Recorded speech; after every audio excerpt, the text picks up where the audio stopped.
Bueno, ahora sí damos comienzo y los dejo con las licenciadas. Bueno, nuevamente buen día. Como comentó Noelia, vamos a hablar hoy de entrevista motivacional. Principalmente como una herramienta, como una técnica para abordar los consumos problemáticos y una manera también de generar un cambio o posibles cambios en personas que muchas veces se encuentran reticentes o ambivalentes a generar este cambio. A este cambio me refiero a poder de alguna manera tomar conciencia de su situación, de consumo problemático, a no querer iniciar un tratamiento, a una serie de cosas que los vuelven de alguna manera, bueno, como dije, reticentes o ambivalentes, porque puede que incluso hasta tenga deseos o motivación de querer realizar un tratamiento, pero está en ese estado donde, bueno, por temor o por desconocimiento, incertidumbre, no toma la decisión. No sé si ustedes conocen esta técnica, esta herramienta. ¿Es la primera vez que escuchan hablar de ella? Con hacer un gesto. Sí, la primera son Bien. Bueno, está bien, porque en principio nosotros trajimos como una breve historia de la herramienta de esta técnica para que ustedes conozcan desde dónde parte, por así decirlo. Son dos autores, como no sé si pueden ver la filmina. ¿Sí, no? ¿La pueden ver? No. Bien, gracias.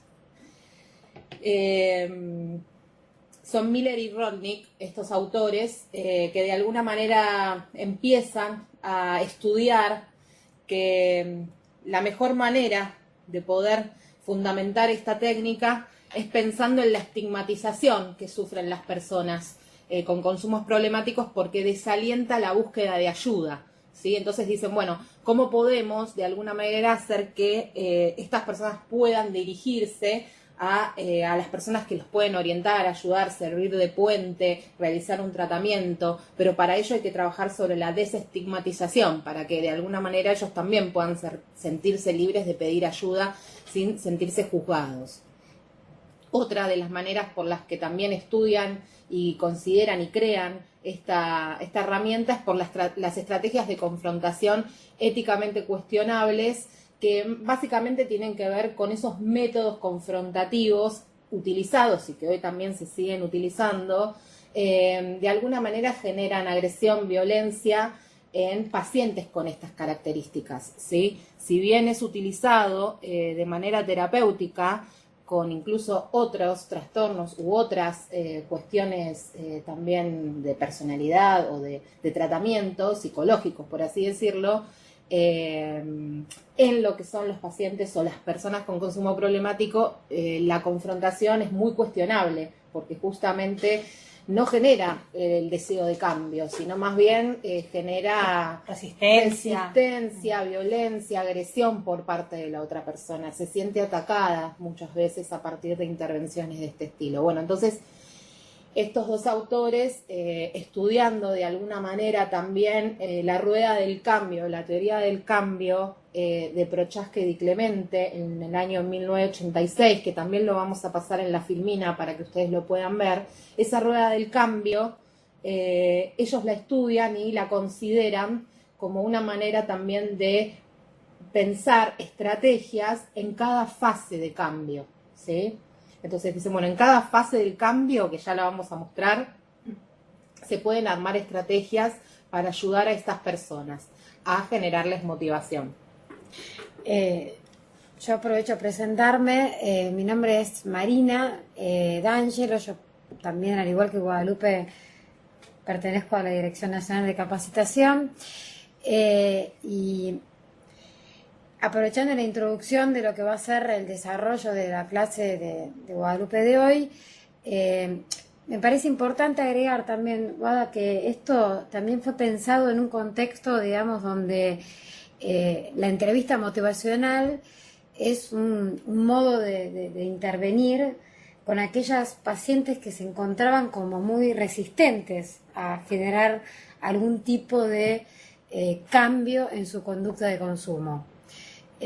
principalmente más en los pacientes con consumo de tabaco inicialmente.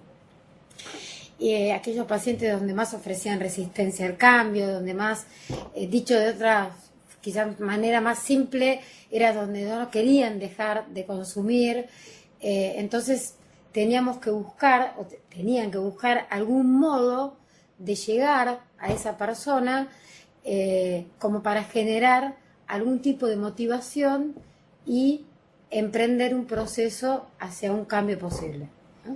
Sí, también porque estas estrategias fueron estudiadas en el paradigma anterior, quiero decir, en cuando se creía o se abordaba de alguna manera sustancia por sustancia. Claro. Por eso esto que dice Marina en relación al tabaco o al alcohol, porque es como que se estudiaban las sustancias por separado, ¿no? Entonces, bueno, esto corresponde a ese modelo de abordaje que luego, bueno, al cambio de paradigma se ajusta y se adapta a las sustancias en general, porque la prioridad se le da al sujeto más que a la sustancia.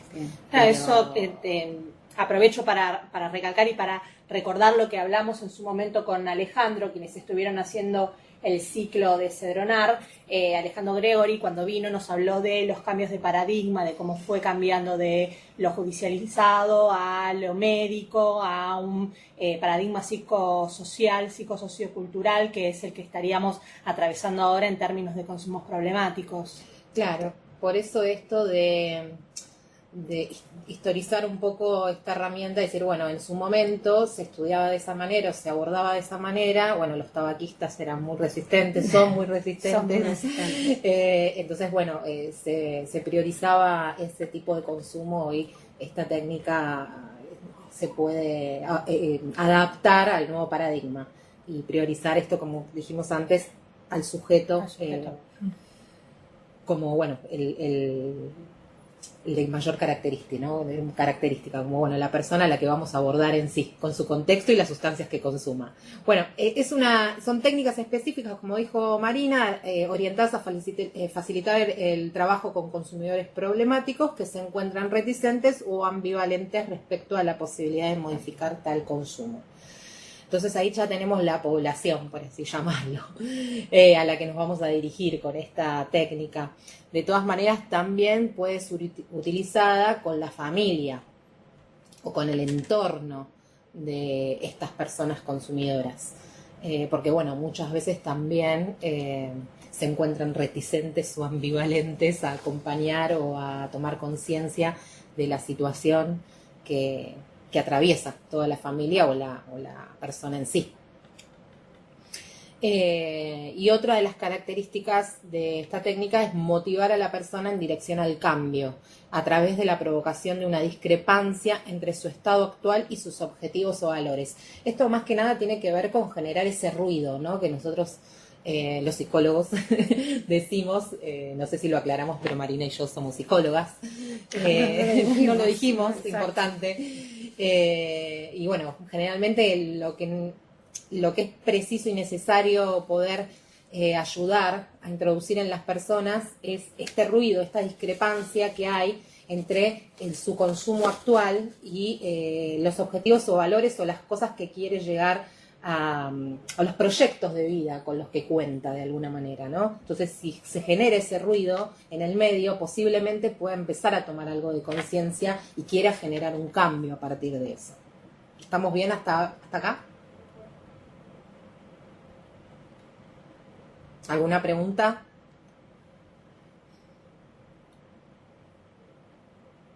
No sé si no se escucha o nadie tiene...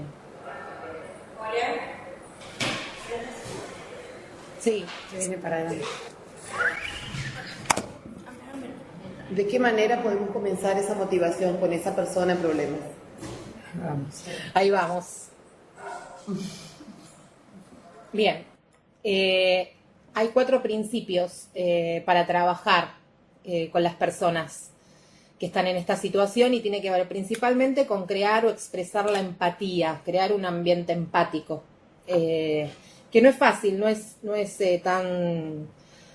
tan obvio, por así llamarlo, ¿no? O sea, la empatía no todas las personas pueden generar empatía o pueden ser empáticas con otro. La empatía en sí tiene que ver con poder posicionarse, En el lugar ponerse del en el otro. lugar del otro o tener algún sentimiento en relación a lo que le está sucediendo al otro, ¿no? O sea, esa comprensión del problema. En principio sería fundamental esa situación, crear esa situación o tenerla en principio. Y sí. Esto que vos decís, Guada, es muy importante y lo hemos atravesado muchos años, ¿no? Porque expresar empatía también tiene que ver con una modalidad de escucha, en cómo yo me posiciono frente al otro, que está en una situación determinada, está en un proceso de intentar empezar un cambio, con todas las vicisitudes que esto trae, y encontrar a un otro que lo aloje con la escucha genuina, ¿no? Y humanizada, nos va a dar muchas herramientas para generar esa motivación, en definitiva, porque la persona se va a sentir acompañada y sostenida por nosotros, quienes estamos escuchando, ¿no? Sí, sí, la Un poco. contención, ¿no? También esto de la contención como primera medida ante todo, ¿no? Más allá de si la persona está o no desbordada, ¿no? Porque a veces la contención también uno la asocia Y con la eso. asocia Bueno, cuando si ya no da más, cuando Claro. necesitas agarrar a alguien Claro, claro. de que caiga definitivamente. Claro. Y eso puede ser antes. Claro. Tendría que Sí, poder sí, ser antes. Sí, que no solo es la contención en el momento donde una persona está desbordada, sino también con expresar empatía uno también está conteniendo a la persona porque la está comprendiendo. La persona ya se siente contenida con un solo o con el simple hecho de sentirse comprendida. Bueno, crear la discrepancia, como había mencionado anteriormente, como también cuestión fundamental para que haya algún tipo de ruido, como dije antes, y eso, si no existe también eso, no hay posibilidad de generar algo nuevo, ¿no? Como diciendo, bueno, no sé para qué quiero cambiar, no sé para qué quiero dejar de consumir, no sé para qué quiero mejorar mi calidad de vida, o etcétera, etcétera. Darle un giro a la resistencia sería de alguna manera algo que presentan muchísimo las personas con consumo problemático, lo sabemos diariamente en el trabajo cotidiano, en la diaria y el trabajo cotidiano que tenemos con estas personas, que la resistencia es algo cotidiano, porque la que vencieron hoy, mañana se convierte en otra cosa. Y pasado también, y es como mucha tolerancia a la frustración, tanto de la persona como del entorno, de los profesionales que abordan toda esta problemática. Entonces, bueno, es como algo fundamental este giro a la resistencia, que también vamos a ver de qué manera lo podemos tratar de resolver con la persona. Siempre es con la persona, ¿sí? Esta técnica no son cosas que nosotros le damos, sino al revés, son cosas que las personas nos dan a nosotros para que nosotros se las devolvamos de una manera que puedan hacerla suya, ¿sí? Y bueno, y fomentar la autoeficacia, más que nada tiene que ver con esta cuestión de creer, ¿sí?, en los logros que la persona va teniendo a medida que va queriendo tener voluntad de cambio, ¿no?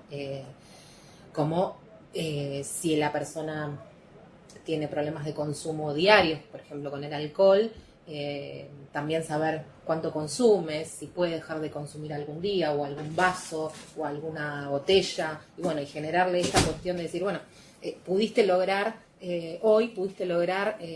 no consumir un vaso. Bueno, bien, vos te diste cuenta cómo pudiste no consumir un vaso esta semana, por más de que se haya tomado 3 litros, digo, que no haya tomado ese vaso, es una manera también de hacerle ver o mostrarle cómo puede de a poco empezar a disminuir su consumo.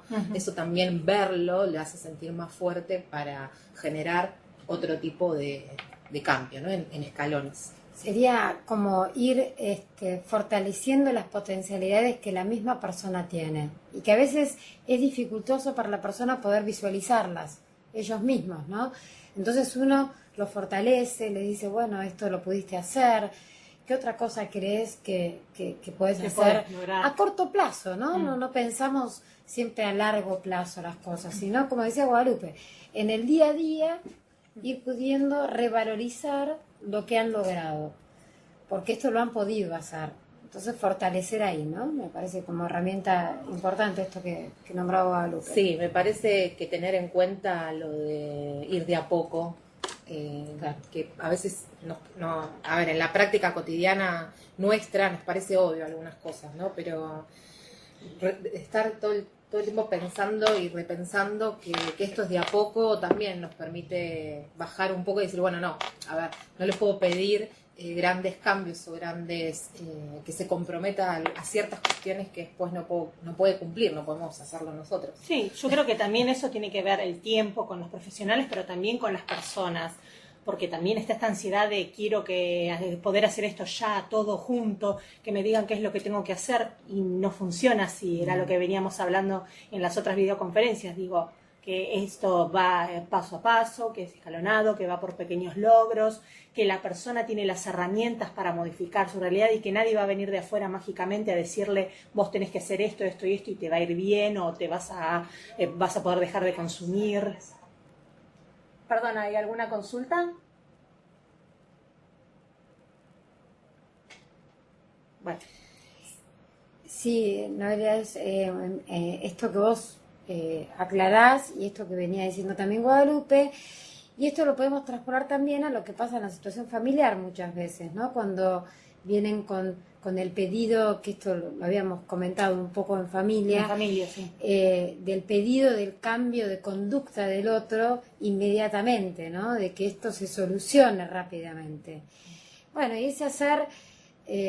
en el proceso de acompañamiento de uno, ¿no? Con ese familiar, es poder dar cuenta de que esto lleva un proceso de tiempo, lleva un proceso de primero ver qué podemos hacer desde el lugar que tenemos cada uno, cómo comprendemos el problema del otro, qué posibilidades tenemos de cambiar. Estamos hablando de cambios de conducta. Y las conductas no se establecen de un día para el otro. No, están arraigadas. Las conductas de se hecho. construyen en el tiempo.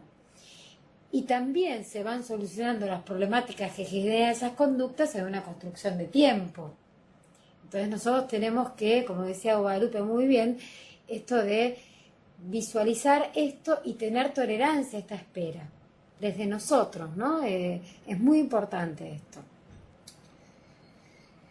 Bien, especialmente porque todos tenemos ganas de cambiar y que Claro. mágicamente no atravesar ciertos procesos, ¿no? Que tienen que ver con no tener la ansiedad o que, bueno, no tenemos tiempo, lo queremos ya, bueno, seguramente los demás colegas o los demás profesionales que estuvieron hablando del tema del consumo problemático también habló de la sociedad de consumo y de todo el tiempo la respuesta inmediata, pero bueno, convengamos que una cosa es cuando no se tiene esta problemática también donde uno está invadido y atraviesa una serie de situaciones que no le permiten de alguna manera poder tener esa tolerancia o soportar la espera, por así decirlo.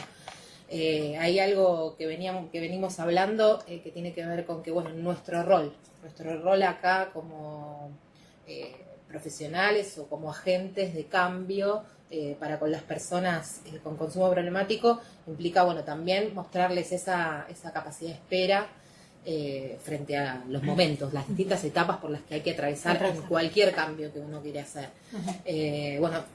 Acá lo dice en la filmina, dice, las personas suelen pasar por una serie de etapas, ¿no? Cuando empiezan a reconocer que tienen un problema, seríamos todos, por ejemplo, ¿no? Y consideran lo que en todo caso hacer al respecto, ¿no? Para poder cambiar.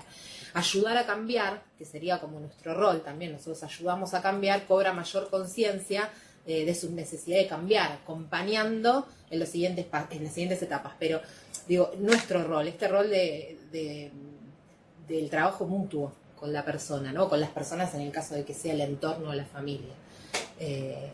Implica también muchísimo de parte nuestra, ¿no? Como, bueno, estar ahí sabiendo que aún así tienen mucha intolerancia, mucha ansiedad, y nosotros también, porque somos personas y también tenemos esa ansiedad, esa intolerancia, y también se nos hace difícil, porque muchas veces nos enganchamos también con esa ansiedad del otro, ¿no? Sí. Como que, bueno, a ver, ser objetivos también es un trabajo propio, bueno, de quienes utilizamos esta técnica. porque así también como pudo lograr no tomar ese vaso de vino esa semana, bueno, ahora queremos más, ¿no? Ahora queremos que además la semana que viene deje 2 copas, ¿no? Claro. Y también, bueno, a ver, podrá, no podrá. Expectativas, objetivos que a veces pueden lograrse y a veces en el camino vemos que no son tan sencillos de Sí, estar de llevar a cabo. estar atentos especialmente en cómo nos cuenta cómo logró esa semana dejar ese vaso de vino, por así llamarlo en un ejemplo, Sí, ¿no? sí. O sea, que nos cuente cómo fue, qué dificultades venció, qué ansiedades le generó, por ejemplo, la familia, cómo aportó también, porque bueno, si la familia estuvo permanentemente diciéndole y tomaste, lo tomaste y tomaste, bueno, eso también, ¿no? Y me parece que todas esas cosas, si nosotros la tenemos en cuenta, quizás le podemos pedir que la próxima semana haga otro cambio, o no, va a depender también del esfuerzo de esa persona, porque si fue agotador, No le pidamos, claro, porque Claro. si no corremos el riesgo de que nos suceda lo contrario, digamos, lograr el efecto adverso, en vez de efecto lograr rebote.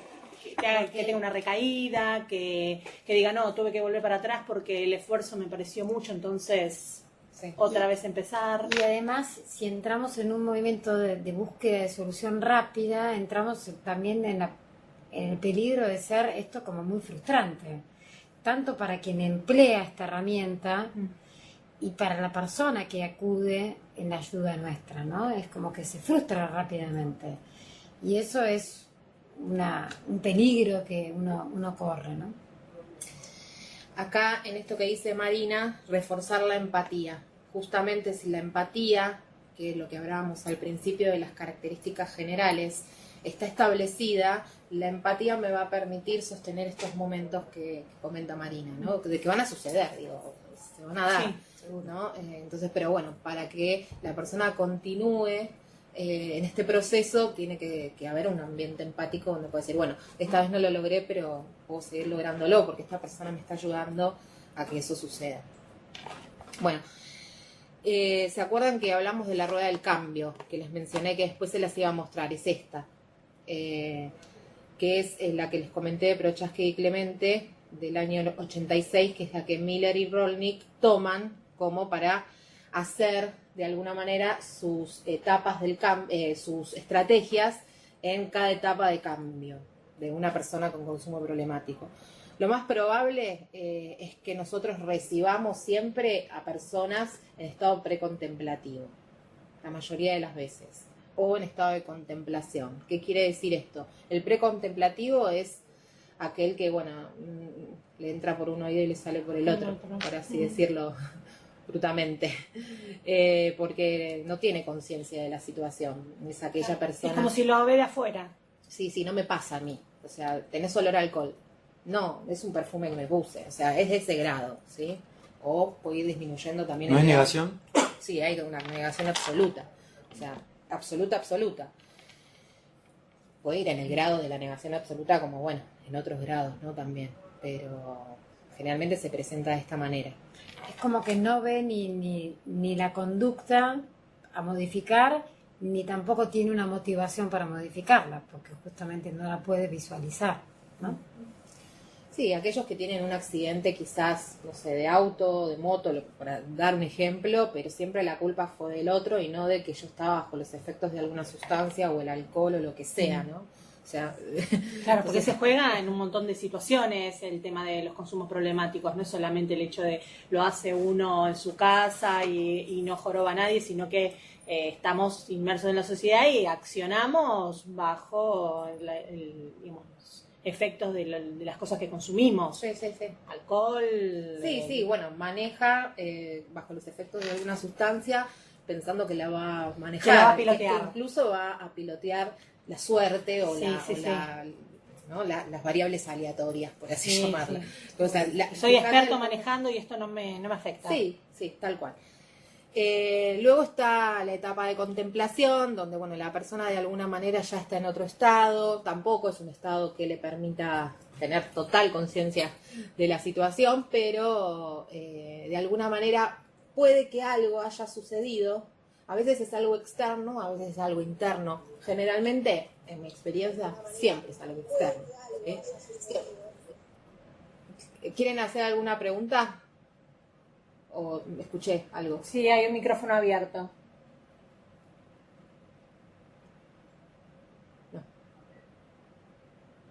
No. No. Bueno, seguimos Bueno. entonces.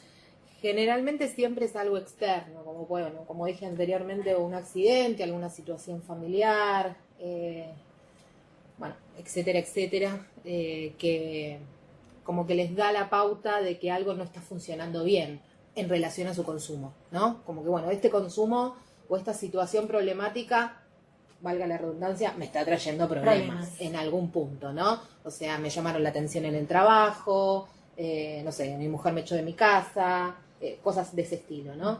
No me quieren abrir la puerta en casa, bueno.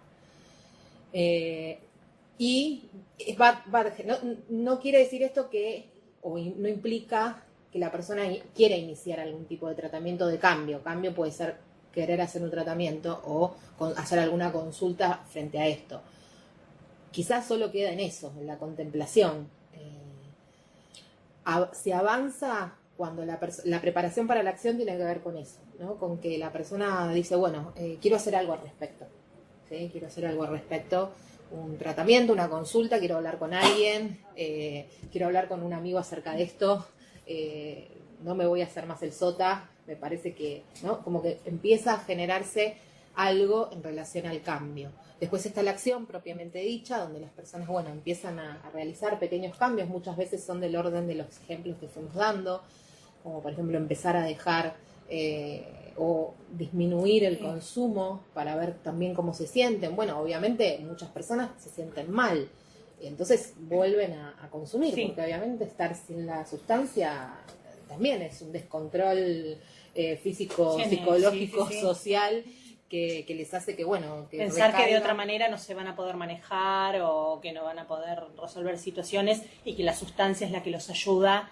a poder estar en esas situaciones. Claro, sí, sostener. Si nosotros valoramos en ese momento, digamos, de esta entrevista motivacional, todos los esfuerzos que esa persona fue realizando, o los logros, o pequeños logros que ha tenido para generar algún tipo de acción, ¿sí? Para generar algún tipo de modificación en su conducta, ¿no? Es donde nosotros ahí lo ligamos a lo que veníamos hablando al principio, Sí. lo que venía diciendo Guadalupe, de fortalecer y visualizar estos logros. O sea, porque la persona ha hecho sus propios movimientos para dejar su conducta de consumo. Si es el tabaquismo, bueno, ha intentado dejar de fumar durante un tiempo determinado, pero está ahí, con necesidad más de apoyo y ayuda profesional. Si es la familia, bueno, hemos intentado hacer esto, ¿sí? Con nuestro hijo, pero no nos está yendo bien. A ver, ¿de qué manera podemos pensar si el camino que estamos transitando es el que podemos hacer? Pero bueno, el cambio en esta familia es el cambio de venir, asistir, llegar a un lugar, comprometerse con la problemática, implicarse, ¿no? En la problemática también. Esos son todos logros que al momento de escucharlos nosotros los tomamos en cuenta y los revalorizamos. Convengamos que también la técnica no es solo una modificación conductual, ¿sí? Implica que esa modificación conductual es a través también de ciertos cambios y patrones cognitivos, ¿no? O sea, que tienen que ver con creencias que la persona va manteniendo. Cuando hablamos de esto de que la persona sostiene su consumo porque física, psicológica y socialmente no se puede ver de otra manera, más allá de la abstinencia que pueda surgir, también es por qué lo hace, ¿no? O sea, qué creencias tiene al respecto acerca de por qué sostiene ese consumo. Si es porque lo necesita, porque no puede ser el mismo, no sé, hay distintas respuestas, ¿no? O justificaciones para esto. Pero no es una cuestión solo conductual el cambio, ¿no? Para que sea conductual, primero, es cognitivo-conductual. Lo que pasa es que quizás no quiero usar ese término porque es muy por ahí ya del Sí, orden muy de lo técnico. pero es cognitivo-conductual, se refiere también a que para poder modificar una conducta, primeramente hay cambios en ciertos patrones de creencias, ciertas creencias que la persona, bueno, ha instalado a lo largo de su vida, ¿no? Acerca de todo, ¿no? O sea, de quién soy, cómo me desarrollo, cómo es el otro conmigo, ¿no? Etcétera, Sí. etcétera. Y luego nos faltaría el mantenimiento, que ese es como el ideal, por así llamarlo, porque bueno, donde la persona puede sostener o mantener ese cambio, ¿no? Por ejemplo, el tabaquista cuando deja de fumar y sostiene esa conducta de abstinencia, pero también no solo esa conducta de abstinencia aguantando, ¿no? Porque no es una cuestión de aguantar, No. sino también de sostener ese cambio por todo lo que de alguna manera lo llevó a cambiar, ¿sí? Todas las justificaciones que se dio a sí mismo de por qué es mejor estar sin el cigarrillo, en el caso del tabaco. Perdón, antes, acá es para chequear. En el canal de YouTube está parado en este Power y ese no está hace rato. Bueno, Y quería chequear. les consulto sí a los puntos si ustedes en este momento están viendo en el PowerPoint la rueda del cambio o están viendo otra cosa. No, acá en Marcos Paz la imagen solamente de ustedes, de las personas que están participando. Ok. Y no se ve ninguna. Bueno, No, este punto no. Acá en Chimbas se ven ustedes. Claro, en el canal de YouTube está, por lo que figura. Ahora sí, ahora sí se ve la rueda del cambio. desde acá, desde este punto de Marcos Paz, sí. Perfecto. Sí, acá sí. Se ve la rueda. Bueno, igualmente nosotros esta información, esta presentación se las vamos a estar mandando por mail, ¿sí? Así que en realidad todo lo que estuvieron escuchando hasta ahora sobre la rueda del cambio y todas las anteriores filminas que en realidad fueron más de texto, esta es la primera que encontramos con un gráfico. Después se los vamos a mandar por mail para que lo tengan y para que puedan hacer relación con lo que les están contando Guadalupe y Marina, ¿sí?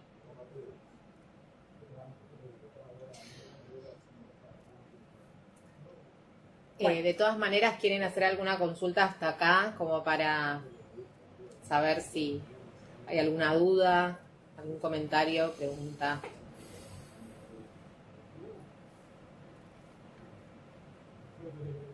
¿Están activados los micrófonos? Sí.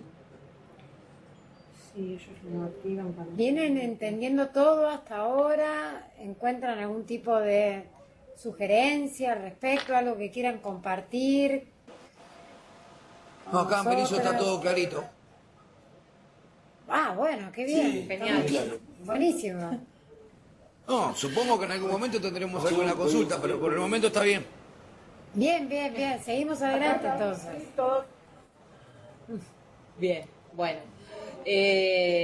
Bueno, antes de seguir con las fases de cada estadio del cambio, vamos a hablar de la remisión y de la recaída. Obviamente son dos posibles o más, ¿no? Pero bueno, son dos posibles salidas frente al cambio. Siempre pensamos o siempre se piensa que, bueno, la recaída ya está, ¿no? Ya, listo. Bueno, ahora fue un fracaso o generalmente está asociada a esas cosas, pero bien sabemos que es posible la recaída en el tratamiento o en el cambio posible de cualquier persona, ¿no? Volver a etapas anteriores, por así llamarlo. Y volver a empezar. No siempre luego de la recaída se vuelve al estado precontemplativo, ¿sí? A veces sí, a veces no. A veces de la recaída puede pasarse a la acción o a la preparación para la acción. Pero sí está contemplada dentro de cualquier proceso de cambio. Y la remisión estable, bueno, sería también la posibilidad de la persona de sostener a lo largo del tiempo ese cambio, ¿no? Como una manera de haberle dado un giro real a la problemática.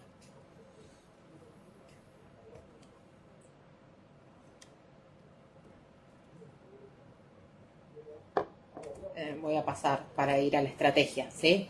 Bueno, las estrategias, la entrevista motivacional tiene 2 fases, la fase 1 y la fase 2. En cada fase dependen de la predisposición para el cambio que demuestra la persona que entrevistamos. Y la fase 1 consiste en construir motivación para el cambio en personas precontemplativas y contemplativas. Bueno, acá también tenemos otra población, ¿no? Dentro de la población que dijimos que con la cual podemos realizar esta técnica, también tenemos un subgrupo que sería, bueno, la fase 1 es para precontemplativos y contemplativos, como mencionamos antes. Pero las estrategias, por así llamarlas, serían las preguntas abiertas, que tienen que ver fundamentalmente con... Que cuenten sus situaciones, su vida un poco de por qué está donde está. Sí, que no tratemos de no hacer preguntas que tengan que ver con el sí, no sé, tal Claro. vez, quizás nunca, ¿no? O sea, Sí. más bien que puedan abrir a respuestas como, o por lo menos una frase, ¿no? Y que brinda información para también poder ayudarlo, digamos, saber cuál es su estado de situación a través de lo que cuenta. Sí, lo que pasa es que es ahí,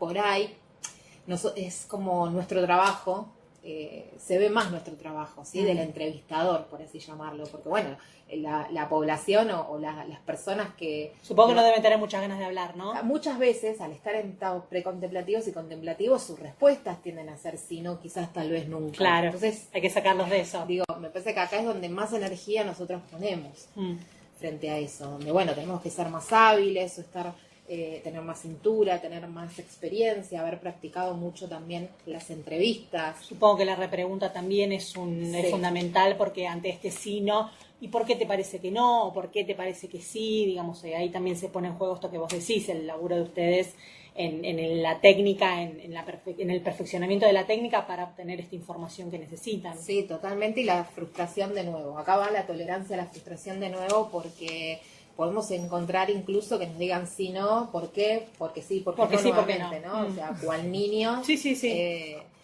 Entonces, bueno, ahí también no solo ser muy hábil también, ¿no? Como y tener mucha paciencia. La afirmación también es otra de las estrategias posibles, porque les ayuda a ellos a escucharse, ¿sí? Afirmar nuevamente lo que se está diciendo, les posibilita decir, mira, esto es lo que yo dije, ¿no?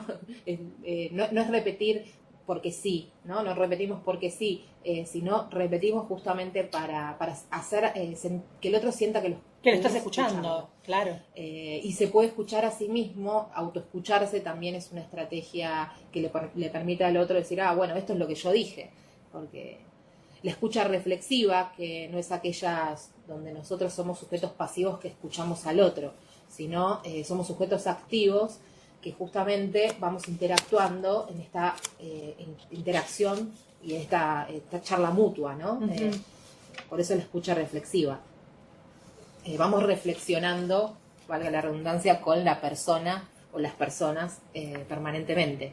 Resumir, que es parecido a afirmar, pero tiene que ver con, frenar un poco en algún momento la entrevista y hacer un pequeño resumen de lo que se estuvo hablando, como también para poner cierta organización y cierto orden a lo más importante, ¿sí? Lo más importante es esto. Entonces, voy organizando mentalmente, si quiero anotar, anoto, porque muchas personas anotan, les resulta más fácil puntear lo más importante que dice la persona, y luego hacemos ese resumen como para que la persona también le devolvamos a la persona las cosas importantes que dijo y de las cuales se puede empezar a comprometer.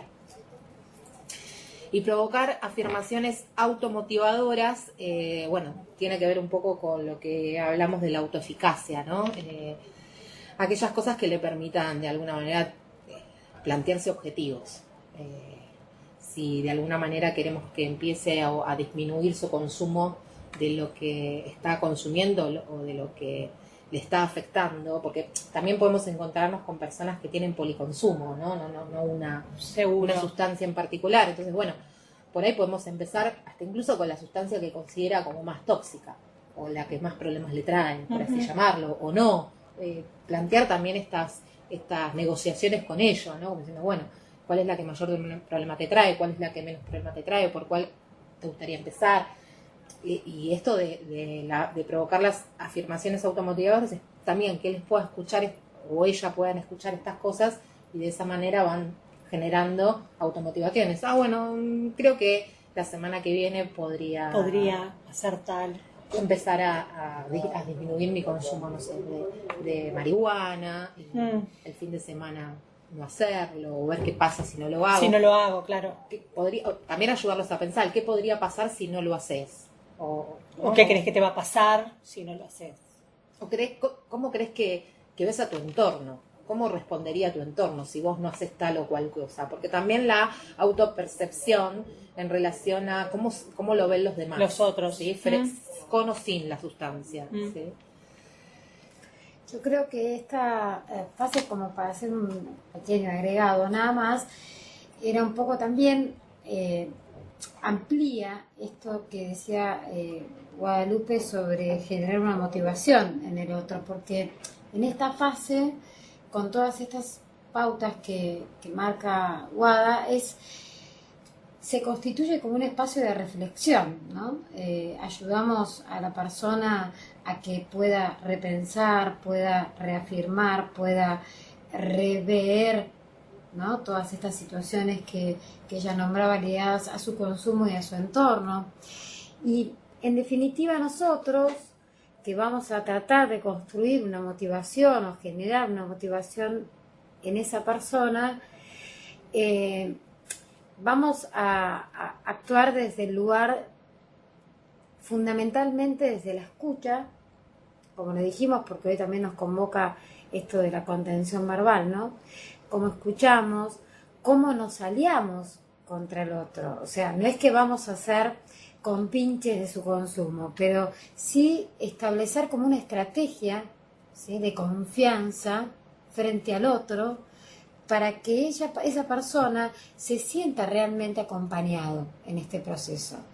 Es estar ahí para alguien, que no es poco, ¿no? Una frase lo dice rápidamente, pero muchas veces, y en paradigmas anteriores, como nombraba Guadalupe, y también vos lo nombrabas, ¿no, Elia? Había una escucha muy vacía en esta etapa, ¿no? Había una escucha muy poco recepcionada por quien estaba tomando la entrevista. Ahora, cuando uno se escucha ahí con alguien que está presente humanamente, entendiendo lo que nos sucede, entendiendo que esto es un problema que genera mucho esfuerzo modificar y que genera muchas complicaciones en el entorno también, genera un espacio de confianza, de reflexión y de acompañamiento, ¿no? Sí, pero aparte me parece que tiene que ver con cuando vos hablabas también de familia en una de las videoconferencias anteriores, que hablabas del involucramiento también de la familia, que entendiera el consumo problemático, que sea partícipe, que no es una sola persona aislada el que tiene el problema, sino todo el entorno. Creo que también en algún punto eso le toca al profesional, porque si lo mira desde afuera no se involucra y del otro lado se ve eso, creo que se nota, se siente. Entonces, estar también los profesionales involucrados a través de estas técnicas ayuda a que la percepción del problema sea, no soy yo solamente, está mi familia, están los profesionales que me ayudan, el entorno de los lugares que frecuento o donde voy a pedir ayuda. Entonces, me parece que eso también está bueno que del otro lado se plantee de cómo debería ser ese acercamiento, no desde la contemplación, tomando el término de la rueda, sino diciendo yo también como profesional me comprometo y utilizo estas estrategias para que todos salgamos adelante. Claro, exactamente, por eso Guada decía muy bien que esto era aplicable también a la familia, ¿no? Porque la familia en una primera instancia, como dijimos muchas veces y como también hoy lo decía Guada al comienzo, viene depositando la problemática siempre en un otro, ¿no? Entonces es también tarea nuestra posicionar a la familia y a la persona que hace la consulta por un otro, a ellos qué les sucede, ellos qué están dispuestos a generar en todo este proceso de cambio o de tender al cambio, ¿no? Sí, vieron que en la fase 1, que denominábamos que era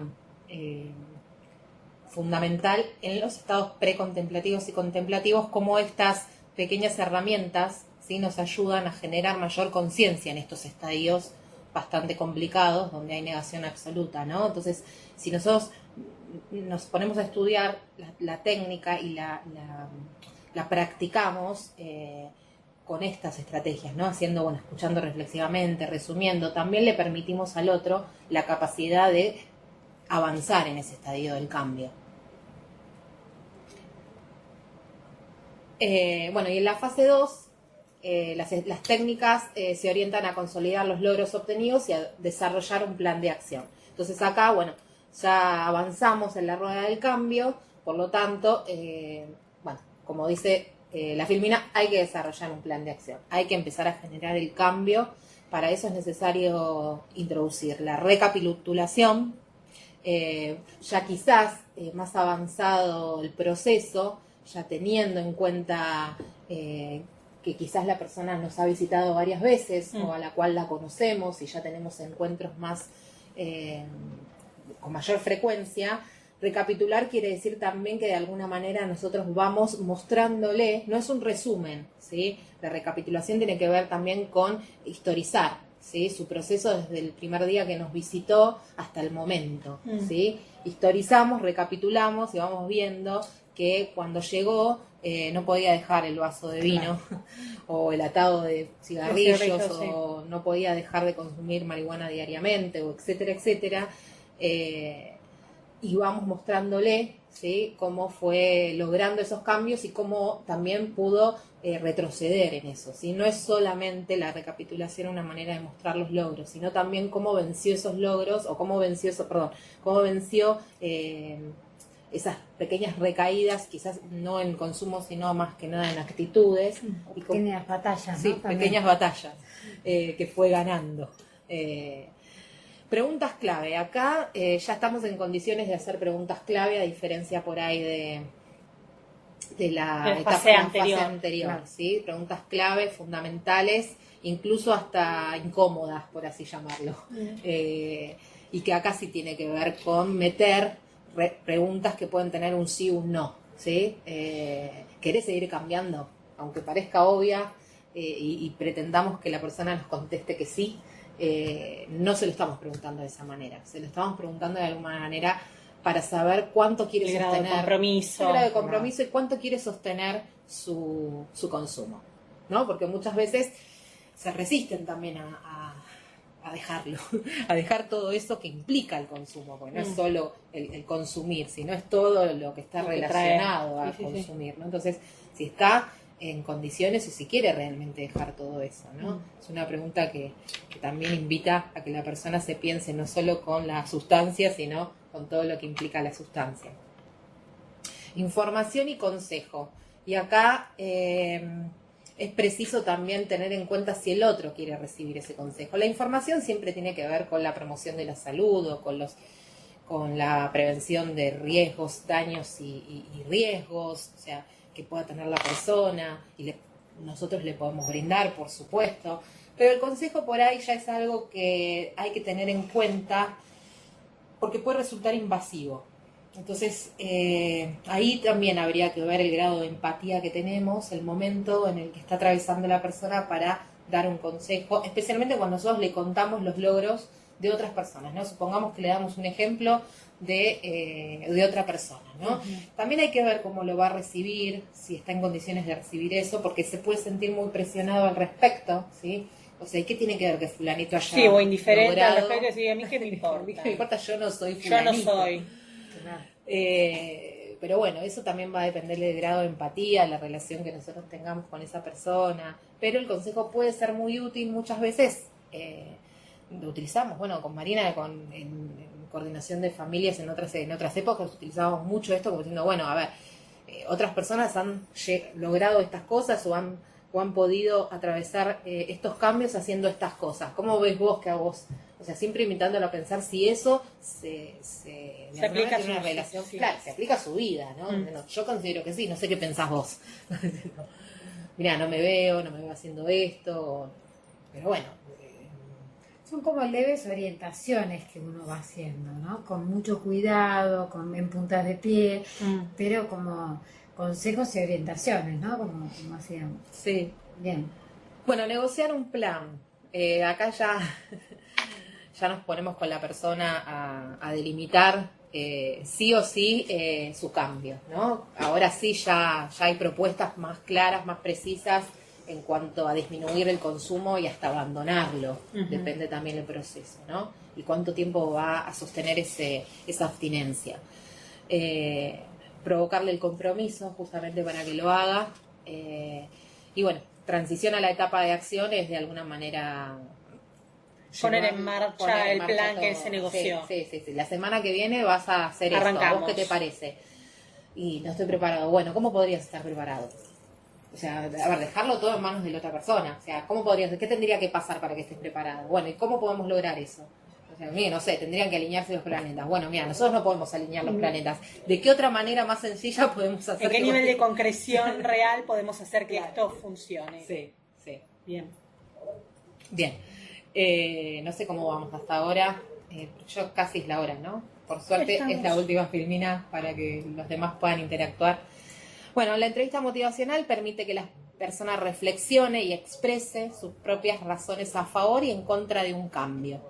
Específicamente es porque la persona misma nos dice cómo quiere cambiar y qué quiere cambiar, ¿sí? Hasta dónde quiere cambiar también. Nadie va a cambiar lo que no quiere cambiar. Por lo tanto, bueno, nosotros podemos ayudarle a tomar conciencia de que eso quizás es problemático para él o para su entorno, pero va a tener que ver con su deseo de cambio de eso. Más que nada reflexionando sobre la problemática que le provoca a él, no la nuestra, ¿sí? No importa si para mí es un problema, tiene que ser un problema para vos, principalmente, para que lo puedas cambiar. Y tanto las razones a favor y en contra tienen que ver con lo bueno y lo malo, ¿sí? De esta problemática. ¿Por qué se sostiene y de alguna manera por qué la persona lo quiere modificar? Esto permite apreciar cómo su estado actual afecta su capacidad para cumplir con sus valores o alcanzar sus objetivos. Esto es lo que mencionábamos sobre la discrepancia, ¿no? O sea, cómo su estado actual de alguna manera afecta su proyecto de vida. No pretende imponer puntos de vista, sino que se basa en el respeto por las creencias y actitudes de las personas. O sea que yo no puedo decirle de qué manera tiene que cambiar. O sea, puedo darle mi opinión, ¿no? Como decíamos con Marina, puedo, bueno, sugerir ciertas cuestiones, pero no se va a basar en mi punto de vista, sino en el punto de vista de la propia persona que lo tiene que ir descubriendo y nosotros somos ese puente y esa herramienta para que lo vaya descubriendo. Yo agrego la conclusión está muy buena, la que nos trae Guadalupe, pero me gustaría agregar que piensen que la entrevista motivacional es un modo de intervención específico, ¿sí? En una persona que intentamos generar una motivación y se encuentra en un proceso de cambio. Es un tiempo breve, no es un proceso terapéutico. De hecho, a partir de cómo se ha desarrollado esa entrevista motivacional con todas las pautas de los procesos de cambio que fue contando Guadalupe a lo largo de esta charla, podemos generar una inquietud y esa persona puede llegar a precisar otro tipo de dispositivo más intenso, un grupo de ayuda, un grupo profesionalizado, un proceso de tratamiento individual. Es como que se genera cierta expectativa. Nosotros intervenimos ahí brevemente, porque no pensemos que la entrevista motivacional va a durar un año, sino que es a corto plazo, pero sí puede ser generadora de cruzar el puente hacia algo más profundo y más intensivo. Bien. ¿Alguna consulta que quieran hacer?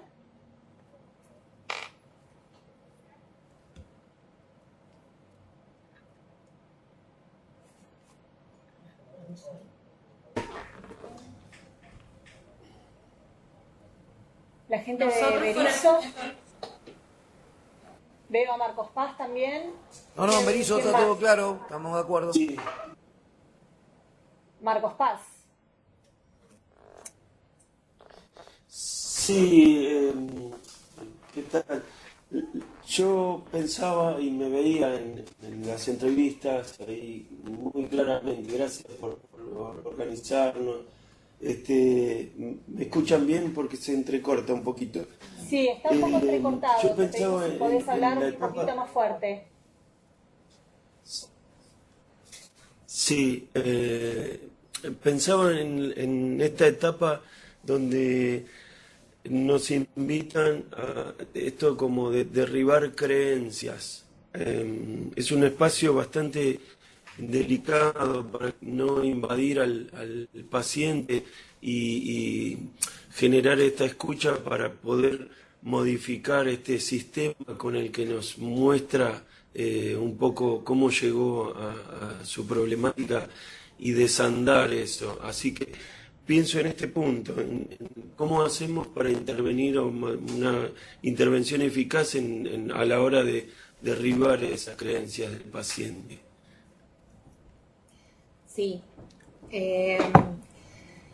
Cuando digo el sistema de creencias, que es problemático, ¿no? Para esa persona. Todos tenemos sistemas de creencias, ¿no? Por supuesto, y es difícil también meterse en un plano donde son los valores y las creencias de las personas que a veces incluso hay que, bueno, respetarlos, ¿no? Pero bueno, convengamos que también en este pacto, en este plan o en este contrato que uno también hace con la persona para poder ayudarla, también le muestra si ese sistema de creencias o esas creencias que están sosteniendo el consumo problemático, de alguna manera, son el sistema de creencias o las creencias que quiere sostener.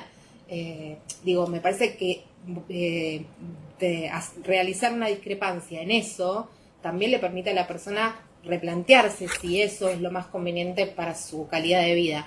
Cuando vos preguntas acerca de cómo se puede hacer, bueno, la técnica misma, que tiene diferentes variables, porque esta es una manera, ¿no? Viste que la entrevista motivacional tiene como distintas adaptaciones, pero en esta ida y vuelta con la persona y en este feedback, uno también va cuestionándole cuán problemático o hasta incluso dañino puede resultar sostener esa manera de pensar o esa manera de sostener su creencia. No sé si te aclaré algo.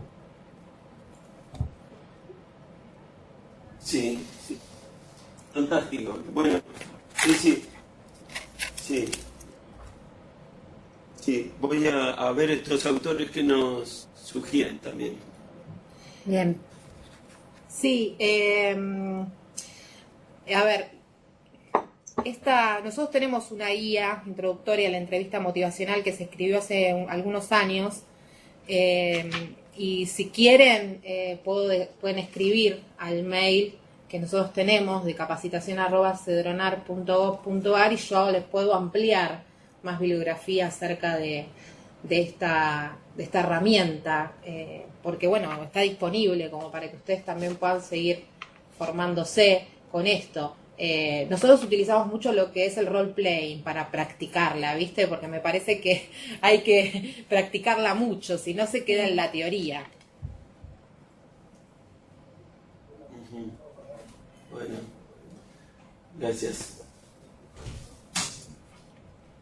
¿Alguna otra consulta más? Berizo, Clorinda, Esperanza, General San Martín. Sí, buen día. Chimbas. Hola, Chimbas. Hola, Leonardo, sí, ¿cómo te va?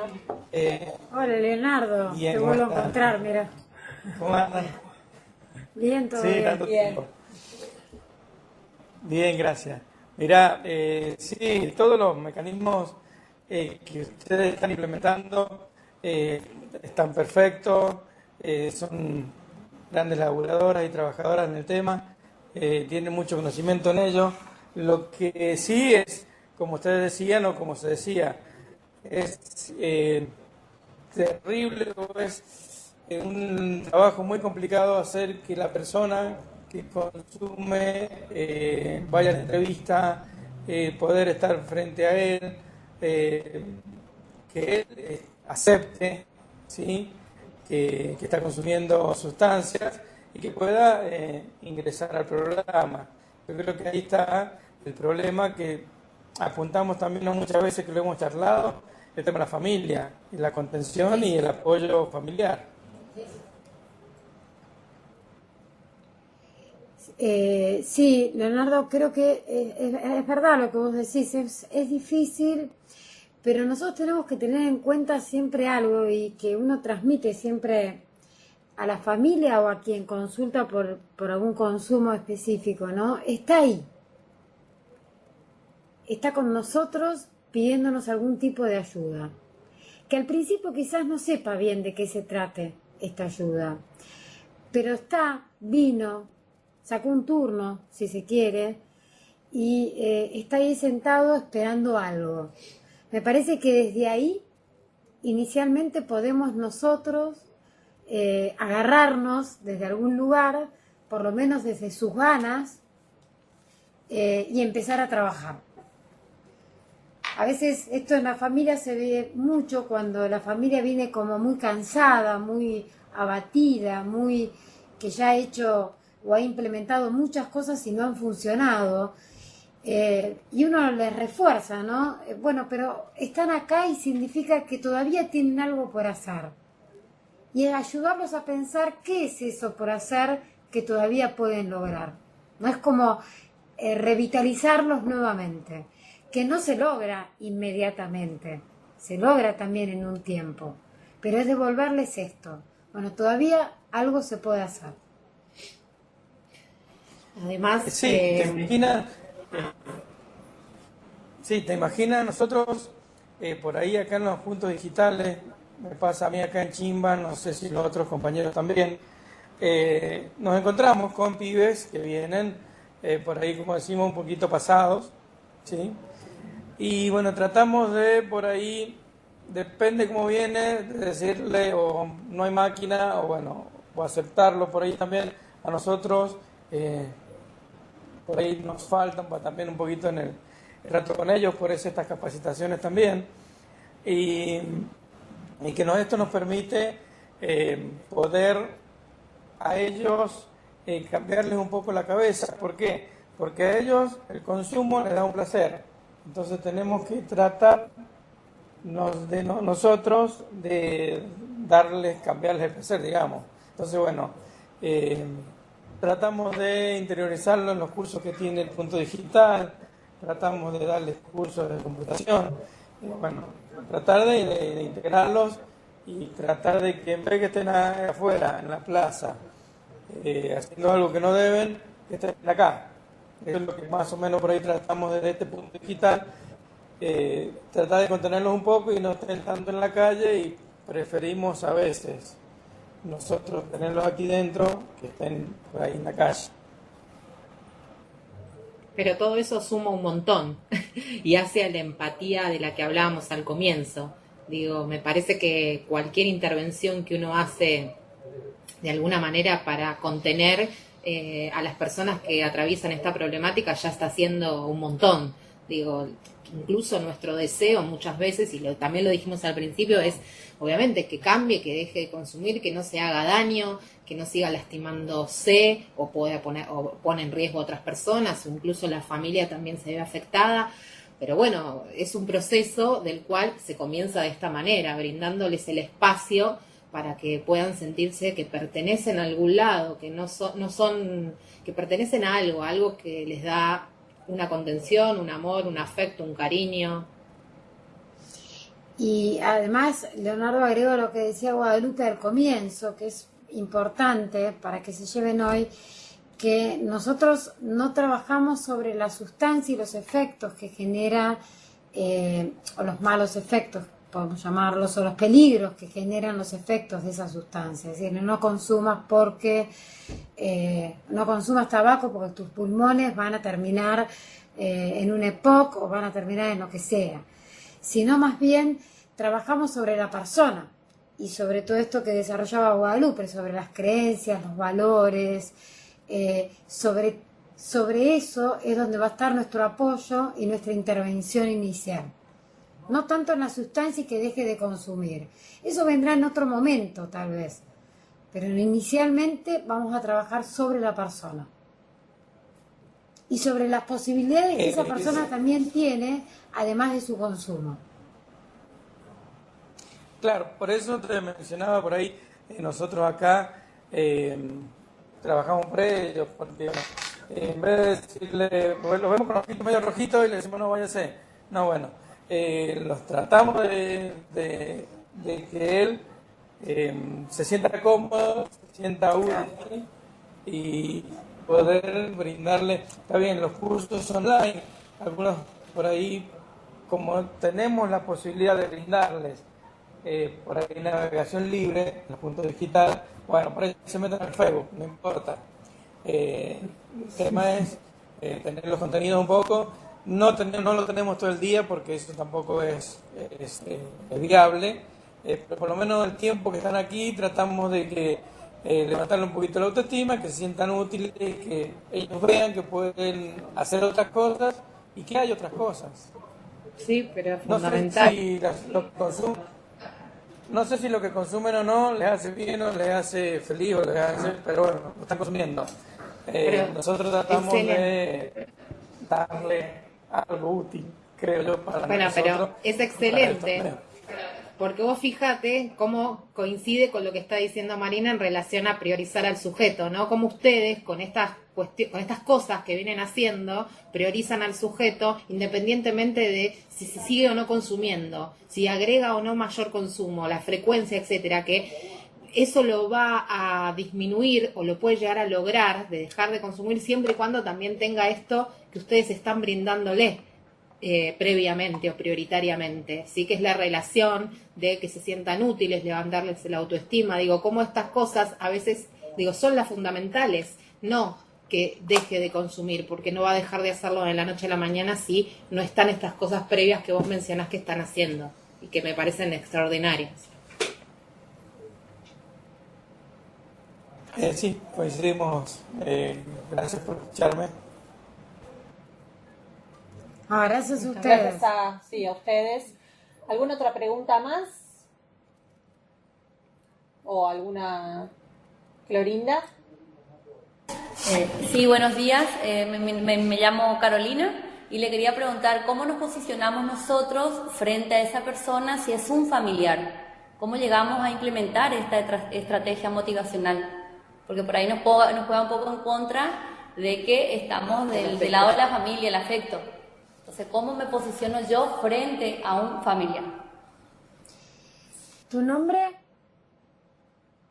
Ay, Carolina me dijiste. Carolina. Ahí está. Carolina, es muy buena tu pregunta y no difiere mucho de cómo nos posicionamos frente a lo que venimos hablando en relación a quien está en un proceso de cambio frente al consumo. También generamos empatía, también generamos un estado principal de contención, de alojarlos en un lugar donde esa familia pueda ser escuchada, donde pueda contar todo lo que siente en torno al consumo de ese familiar. Y escuchar todo lo que siente en torno al consumo de ese familiar implica que pueda desplegar todas las emociones sin sentirse ni juzgado, sin sentirse poco escuchado, pero por sobre todo contenido y comprendido en esto. ¿Y cuál sería nuestro modo de intervenir ahí?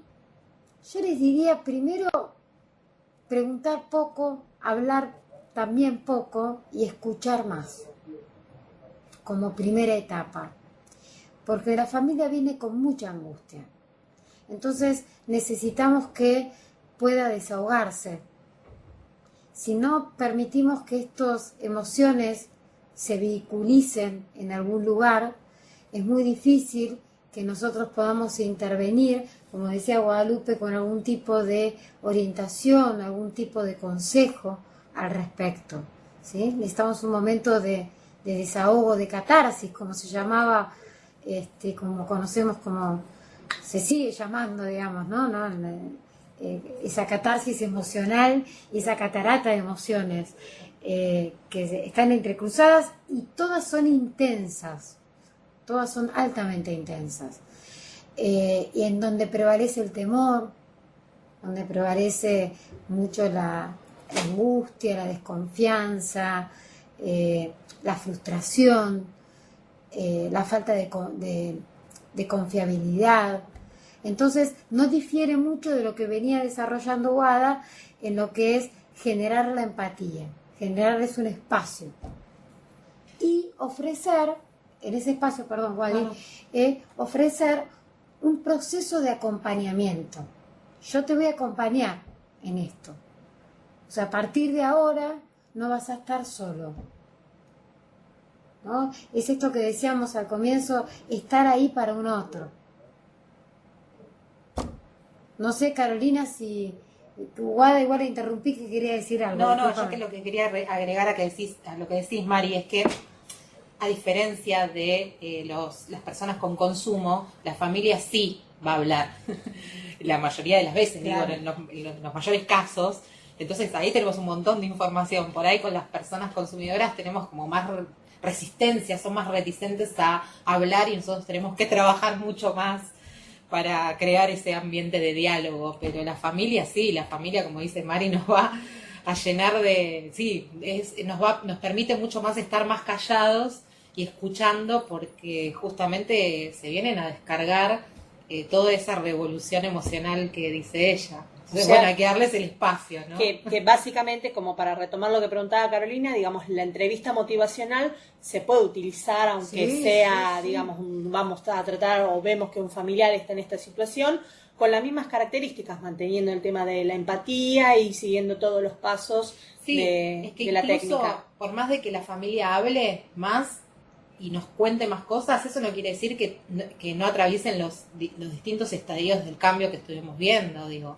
Incluso lo vemos diariamente en nuestro trabajo. Vemos que hay familias recontra contemplativas o precontemplativas y sin embargo hacen una catarsis, como dice Marina, del problema del hijo o del marido o de la hija o del sobrina y ellos nada tienen que ver con esto, ¿no? Como que también conservan esas etapas, por así decirlo. Bien. O sea, es aplicable y recordemos que la entrevista motivacional siempre es un modo de intervenir, es un modo de intervención, ¿no? Entonces, con la familia también intervenimos de esa manera que estuvimos charlando recién. ¿Quedó claro más o menos, Carolina? Bien.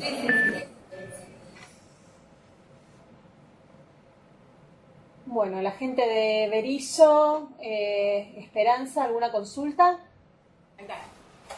Sí, yo quería preguntar en relación, si bien obviamente se comprende los contenidos de la entrevista motivacional, me parece que en muchos casos se pueden generar condiciones como para que se pueda empatizar, para que se pueda contener y alojar a aquellas personas que están afectadas por el consumo de sustancias, pero ¿qué podemos hacer cuando de alguna manera la situación es totalmente desfavorable en tanto a la contención familiar y a la contención comunitaria? Es decir, las condiciones de violencia, de ausencia de trabajo, digamos, hacen a una complejidad mayor en lo que sería la problemática del consumo.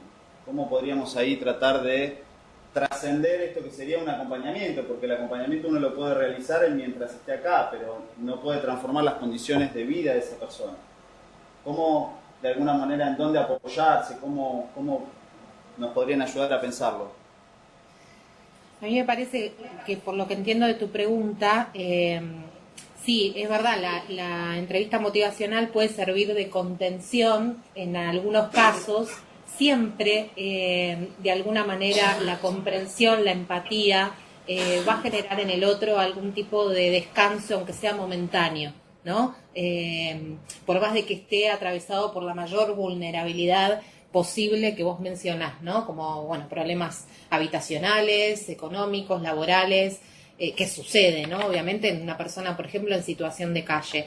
Me parece que incluso lo que nosotros en principio también tratamos de instalar es que el espíritu en sí de esta técnica, de esta estrategia, es la contención más allá de las palabras, ¿no? Sino también de la mirada, del sostener, de dar un espacio, de dar un lugar, aunque sea, como decían, es dar ese espacio o un lugar de pertenencia, aunque sea un rato, ¿sí? Nosotros con esta técnica no vamos a cambiar o intentar cambiar o que la persona cambie su situación extrema, por lo menos no en corto plazo, pero en principio sí, lo podemos hacer sentir bien un rato, para empezar a generar un cambio posible, que esa contención le sirva para generar algún cambio a futuro, genial, digo, me parece. Pero no sé si esa es la pregunta que vos apuntaste.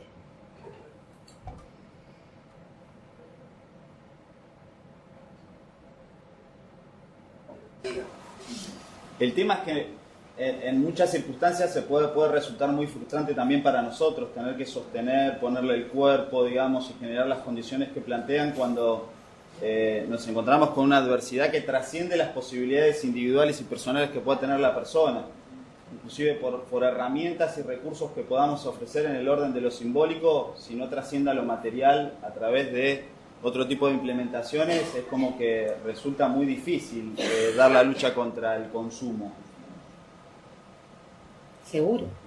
Seguro, por supuesto que sí. Digo, de todas maneras, la problemática es frustrante para nosotros muchas veces, los profesionales de la salud que atendemos esta problemática, porque es una problemática demasiado compleja, con tantas aristas que imagínate que cuando estamos trabajando sobre una cosa, hay otra que vulnerabiliza mucho más a la persona o a su entorno. Digo, en ese sentido, nosotros también tenemos que trabajar mucho nuestra tolerancia a la frustración con esta problemática en cada espacio que podamos, digo, porque no viene sola, no es que lo que nosotros vamos a hacer va a cambiar el entorno de la persona, de por sí su vida, sí, como su vida la viene completa. Es todo. una herramienta más esta, posible a utilizar. Después sí, es como vos decís, hay otras cosas en las que hay que trabajar en conjunto, en red, en conjunto, que no es una herramienta por sí sola, se utiliza. Ahora, si yo lo utilizo sola, como cualquier técnica que utilice sola, va a ser en vano, porque no va a modificar nada. Claro. O sea, es así, o sea, tiene que ir acompañado de otras Igual cosas. considero que más allá de teniendo en cuenta las características socioculturales de la persona que tiene estos consumos, aportar esto como una herramienta para cambiar, creo que por lo menos es algo. Si no nos quedamos siempre en, bueno, sí, tenemos muchos problemas, hay problema de delincuencia, problema de inseguridad, entonces también seguimos poniendo el problema en otro o en otras cuestiones y no nos hacemos cargo también, por lo menos hacer algo. Es una realidad que cada vez viene más compleja la problemática, como vos decís, no tratar de dejarlo siempre en lo otro, lo que no estamos resolviendo. En el plano de lo que no se resuelve. Es tan complejo que entiendo también la cuestión que Berisso propone, pero no es una herramienta que sea utilizada por sí misma. Me parece que si va acompañada de otras cosas, de otras atenciones, desde los aspectos más complejos también de la persona, de sus necesidades básicas, por así llamarlo. Yo agrego, a mí me gustaría saber tu nombre, pero yo soy preguntona de los nombres. El que hizo la pregunta. No, si no te... Mi nombre es Daniel. Gracias, Daniel. ¿Sabes qué? Hoy nombrábamos, Daniel, algo que quizás perdimos de vista, que tiene que ver con la historización de la persona, ¿no? Nosotros cuando vemos y trabajamos desde esta perspectiva de la entrevista motivacional como un modo de intervención, nunca perdemos de vista la historia de ese sujeto. Y en la historia de ese sujeto está atravesado por múltiples variables. Variables familiares, variables sociales, variables económicas, variables culturales, todas de alguna manera influyen, ¿sí?, en esta problemática del consumo. Ustedes han tenido ya clases anteriores en donde han podido ver que los consumos problemáticos son multicausales, siempre, y que nosotros no nos paramos en una variable única nada más. Tratamos de tomar en cuenta en el momento de poder intervenir y trabajar con un otro todas estas variables que vos nos relatás. A veces tenemos familia, a veces no tenemos familia para que contemos. A veces tenemos una comunidad que nos acompaña y a veces no tenemos la capacidad de visualizar qué redes hay en esa comunidad para que nos puedan acompañar mejor. O sea, son todas variables que tenemos en cuenta al momento también de trabajar. Porque eso va a ser no sé si llamarlo exitoso, para mí la palabra exitoso mucho no me gusta, pero sí va a ser más posible, ¿sí?, de cambiar esta situación problemática con la cual la persona llega. No sé si Daniel, si pude aproximar algo de la respuesta. Se cayó el micrófono y... No, lo estamos pasando porque estamos... me asusté, Un segundito. en un momento. Sí, obviamente que las variables que mencionás son variables que atraviesan en cada problemática que enfrentamos en el ámbito de la salud, ¿no? Claro, Que hace claro. complejidad. Pero bueno, justo había surgido también otra pregunta acá en función de lo que venías diciendo y en el orden de la estrategia de intervención que plantean. Hola, ¿qué tal? No, por ahí la pregunta... yo soy Martina. Martina. En relación al planteo o esto que ustedes acercan, la herramienta de la entrevista y demás, está planteado de alguna manera individualizado para un individuo concreto. Y particularmente hay una situación acá, en este territorio, que la problemática del consumo no es algo de un individuo, sino que es un problema que atraviesa todo un conjunto, todo un actor, sobre todo lo más preocupante en los jóvenes, y cómo se expresa acá con un suicidio adolescente. Y el suicidio adolescente con la problemática del consumo está ligado. O sea, y paralelo a eso, la situación objetiva de la sala, por ejemplo, la unidad sanitaria y demás, es que hay 2 profesionales, 2 psicólogos, que atienden de manera individual casos, y toda esa población tiene posiblemente los mismos problemas, y no se da abasto, y no se puede abordar eficientemente quizás, o digamos, a todos esos pibes. Y digo, más allá de esa herramienta que ustedes proponen, que es individual, ¿qué otras estrategias grupales, colectivas conocen o nos pueden acercar? Porque creo que incluso es más posible para un territorio como el nuestro y para, teniendo en cuenta los recursos humanos con los que contamos y los recursos materiales también.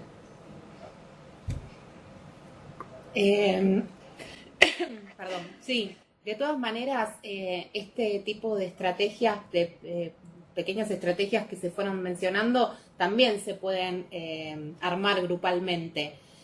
No es condición sine qua non la relación uno a uno, ¿sí? Estas preguntas abiertas, todas estas puntuaciones que se fueron haciendo, por supuesto que también se pueden hacer de manera grupal. De hecho, bueno, hemos coordinado unos grupos hace un tiempo con Marina de familiares, y se ha podido hacer de esa manera, digo, teniendo en cuenta también lo que va diciendo cada uno, especialmente porque en esa, como decís vos, en esa interacción grupal también se enriquecen y el otro puede tomar las recapitulaciones, los resúmenes del otro, las preguntas abiertas del otro, ¿no? Y las puede apropiar o apropiarse de eso también. Sí, esto es una técnica posible, no es única, ¿no? Obviamente nosotros presentamos esto como una manera que tenemos para afrontar esta problemática que muchas veces se encuentra tan compleja que es necesario, bueno, aportar otras cosas también ante las dificultades que vamos teniendo los profesionales con una u otra estrategia, especialmente los espacios, la poca disponibilidad de profesionales para abordar el tema. Uh-huh. Les dije anteriormente que esta entrevista motivacional tiene diferentes adaptaciones. Está la entrevista motivacional breve, así que si quieren, ustedes pueden escribirnos y yo les puedo brindar más bibliografía para que puedan leer acerca de la entrevista motivacional breve, que se utiliza para cuando hay poco tiempo y poco adaptarla a las necesidades y al momento que atraviesan en las comunidades. Es muy adaptable porque no es solamente que las profesionales de la salud la podemos hacer, los referentes, o sea, esto es cualquier persona que en definitiva pueda tener algún tipo de, bueno, estar capacitada en la problemática y además tenga la posibilidad de poder relacionarse con la problemática y la gente, tenga llegada a la gente que atraviesa este problema, puede ejercitar este tipo estrategia o de entrevista. Yo agrego, Martina, algo que vos comentabas, que eran dos profesionales con una problemática muy, muy intensa, y recordaba en una provincia cuando estuvimos que la pregunta era la inversa, digamos. Había muchos profesionales, pero tenían 5 minutos o 10 para atender a cada paciente que llegaba, acompañado o no de algún familiar, y tenían 20 pacientes esperándolos en la sala de espera. Entonces, esto, por eso recalcamos tanto, de que es un modo de intervención breve que tenemos, de generar algún tipo de empatía. ¿Y qué queremos decir con esto? De que la persona pueda volver, de que la persona sienta que en algún lugar se lo escuchó y vuelva, ¿sí? Para pasar después quizás a otra instancia o a otros dispositivos de mayor intensidad y mayor complejidad. El grupo es una alternativa y muy buena en estas problemáticas, o sea, lo agrupable, la agrupabilidad como respuesta. Después hay otros dispositivos, ¿no? Los individuales también tienen sus logros y son buenos. Pero yo creo que en esto el trabajo interdisciplinario es fundamental, y el trabajo en equipo, ¿no? Fundamentalmente. Por una cuestión de tiempo, para liberarlos a ustedes y también a las licenciadas, vamos a dejar las consultas que les quieran hacer o cualquier otra sugerencia o no reclamo en este caso, vamos a tratar de que no sea reclamo, que les escriban al mail. Nosotros les vamos a pasar la información del PowerPoint que mostraron ellas hoy por mail, y ahí también va a figurar el mail de contacto tanto de capacitación de Cedronar como de ellas. Así que los invito a que si hay alguna pregunta, alguna cuestión que haya quedado pendiente, aprovechen ese medio para poder hacerlo. Les agradecemos que se hayan conectado, esperamos que haya sido útil para sus comunidades y los esperamos en la próxima videoconferencia de la semana que viene. Gracias. Gracias. Muchas gracias. Hasta luego. Gracias.